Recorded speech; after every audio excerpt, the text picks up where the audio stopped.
Hi everyone, Tony Tonkin here and welcome to my channel. Now today I'm not going to say it's sad, but it was the passing of Cardinal George Pell, and I'm going to read out some report from the Advertiser here in South Australia about that, which covers a little bit of his history, and as I go through that we'll talk about whether or not him being who he was a good thing or a bad thing, about those people that kind of celebrated who he was, that thought he was the greatest thing since sliced bread, but who ignore, it appears to me, the primary issues which plagued George Pell, which the number one issue was that he allowed a priest that he knew very, very well to abuse children in Ballarat, and where he himself later was convicted of child abuse, even though he was released. And I'll run through those details with you in a moment. I guess the view of Pell is, if you're Catholic and you're a devout Catholic, you tend to want to support him because, for whatever reason, which is always amazes me, he's a cardinal priest, can't do any wrong. The Roman Catholic Church is littered with priests who abused children. So just to hold someone like him up in high esteem simply because of the position that he held, to me, is abhorrent. So we'll just go through a little bit about this report in the Advertiser, and we'll discuss it as we go along. His jailing divided opinion in Australian society like few other issues. Survivors of sexual abuse within the church applauded, but conservative supporters such as former Prime Minister Tony Abbott, now Abbott came out with a statement also today, I think, saying how sad he was that Pell had passed away, and still supporting the alleged pedophile. And Abbott argued Pell had been unfairly targeted by sections of the media and unjustly convicted. Well, typical Tony Abbott to be judge and jury all at the same time. The Cardinal was also heavily criticised for actions which protected pedophile priests, including the notorious sex abuser Gerald Ridsdale, and his apparent insensitivity in the needs of sexual abuse survivors. And this is one of the key issues for me, is that at no point did he really hone in on the impact that the priesthood had on children that were abused, and how that impacted them as adults, in fact. He, in my opinion, backed away from those issues. And I often wonder why he did that. Maybe because he himself was encased in some form of guilt about his own behaviour, either not reporting Ridsdale, whom he was very friendly with, or being blind to the fact that children were being abused within his parish.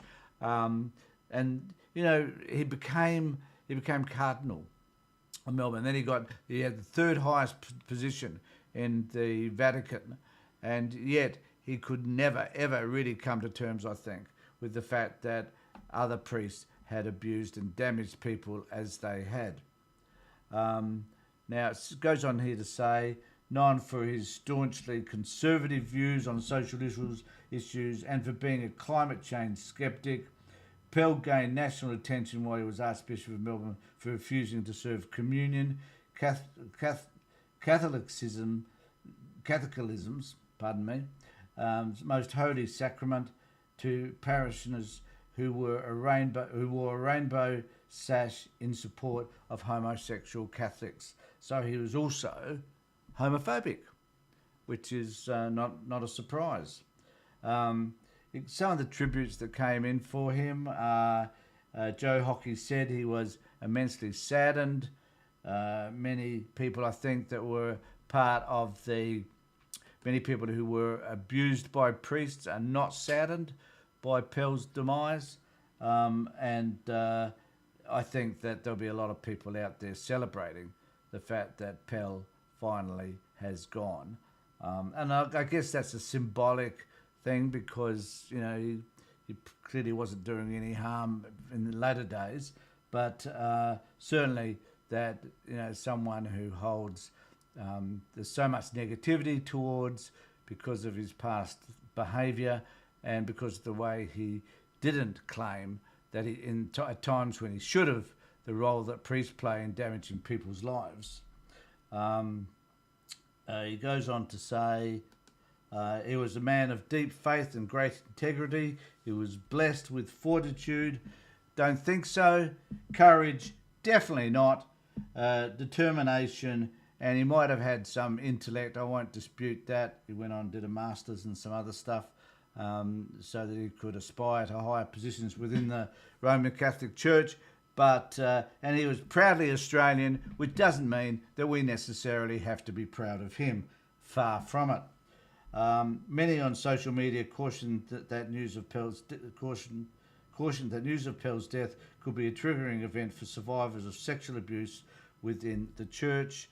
And just on that issue, I would like to say to people, look, if any of these issues around Pell's death triggers you in the conversations there are about the Roman Catholic Church and particularly the Catholic priests supporting pedophilia over many, many decades, and then try and search out and find a counsellor who you can talk to if you're triggered by any of this. It goes on to say, Pell's elevation to the Archbishopry of Melbourne in 1996 occurred as the Catholic Church around the world started to be held to account for the times rampant abuse of minors by members of the clergy. In 1993, Pell was seen walking pedophile priest Gerald Ridsdale to court. Ridsdale was later convicted of sexual abuse and indecent assault charges against 65 children, some as young as 4.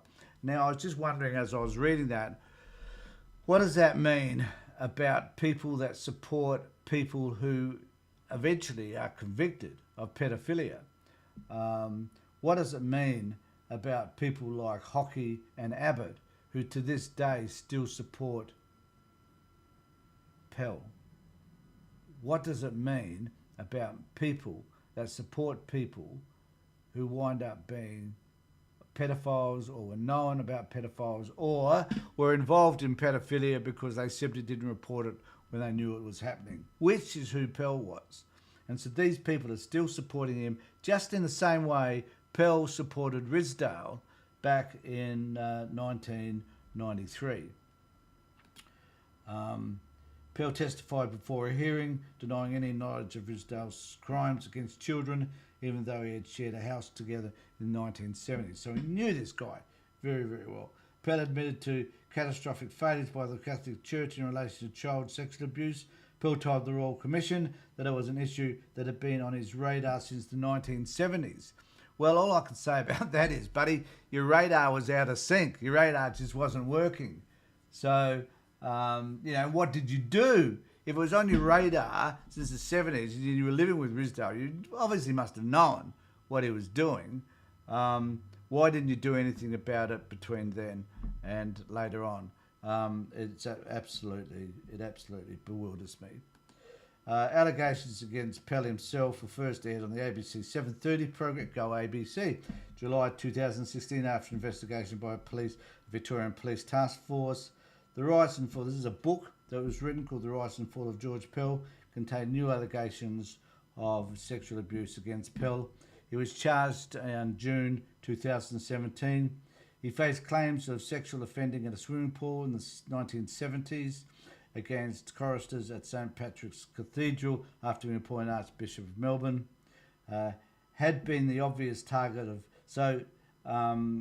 during the criminal... This is barrister solicitor who said he had been... I love this defence. It's the media's fault. The media brought it to the attention of the police in the first place. Had been the obvious target of allegations that are not true, but are designed to punish him almost for not having prevented sexual abuse for many years, which is an admission that he had not prevented sexual abuse for many years. So, bugger that. So, the media forced to go silent on the trial of the century against the world's third most powerful Catholic. This was in terms of a suppression order that was placed. Pell was found guilty on 5 counts of child sex abuse in February 2019. An outcome, the former Prime Minister Tony Abbott, an ardent supporter. And what does it tell you about Tony Abbott? Well, I guess it tells you that he supports pedophilia. As a shocking result and a devastating result, the conviction was quashed after Pell had served 13 months as a court. He returned to the Vatican in September 2023. He did say that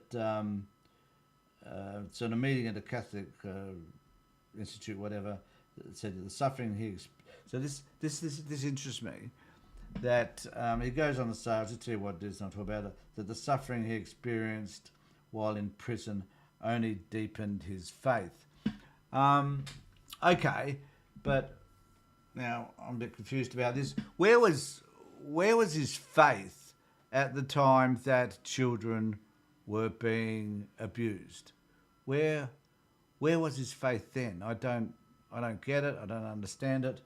I am confused by it. And there'll be lots of people who will spend a lot of time now complaining about who Pell was, and rightfully so. So I'm not saying that's negative. But the issue is that it heightens the involvement of churches, not just the Catholic Church, but it highlights the involvement of all churches, most churches, in the propagation of and support of and denial of pedophilia within their organisations.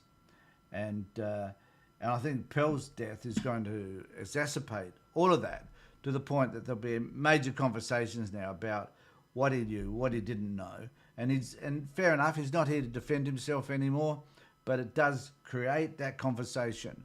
A conversation, I think, that we all need to have as to where pedophilia sits in our communities and what we plan to do about it. Now, if you're watching this at all on YouTube, I'd like you to, if you've got any comments and you'd like to be able to let me know what you think, then please send me an email at the email below. If you want to make a comment, please make a comment below. If you want to watch any of my videos and it's a collection of stuff I've done, you can go to my webpage.